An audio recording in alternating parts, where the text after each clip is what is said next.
হুজুর 1989 সালে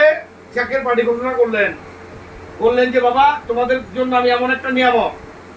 তোমাদের জন্য আমি রেখে গেলাম, যে নিয়ামত কিয়ামত পর্যন্ত জারি ও কায়েম থাকবে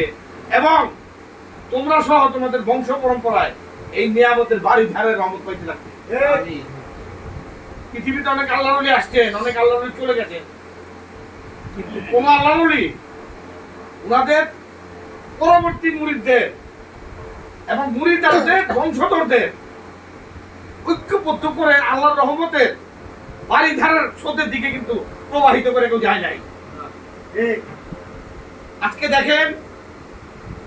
এই পৃথিবীটা লক্ষ লক্ষ বছর হয়েছে,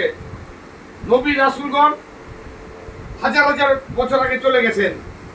অনেক আল্লাহর ওলি দুনিয়াতে আসছেন, কোন আল্লাহর ওলির মুরিদদের কোনো অস্তিত্ব নাই। একদিক দিয়া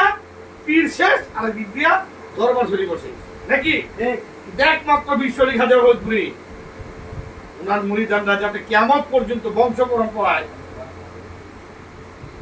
নবী রাসূল পাক সাল্লাল্লাহু আলাইহি ওয়াসাল্লামের তাওয়াজ্জুদ তেহাদি গ্রহণ করে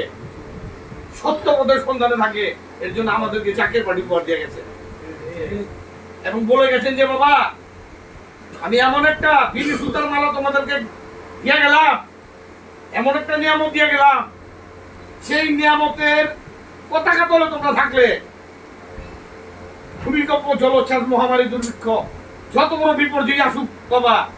এই রহমতের চাদরের কারণে তোমাদের কিছুই হবে না। কেবলাজান হুজুর বললেন যে বাবা হাঁসের বাচ্চা যেভাবে বন্যাতে হাসে, কঠিন কঠিন মুসিবতেও তোমরা কিন্তু সেই হাঁসের বাচ্চার মতো ভাসবে। দেখেন পৃথিবীতে আমার কেবলাজান হুজুর 2001 সালে ওফাত হয়েছে, এরপর অনেক কিছু ঘটেছে, কিন্তু আমরা জাকিররা কিন্তু দক্ষতা আছে।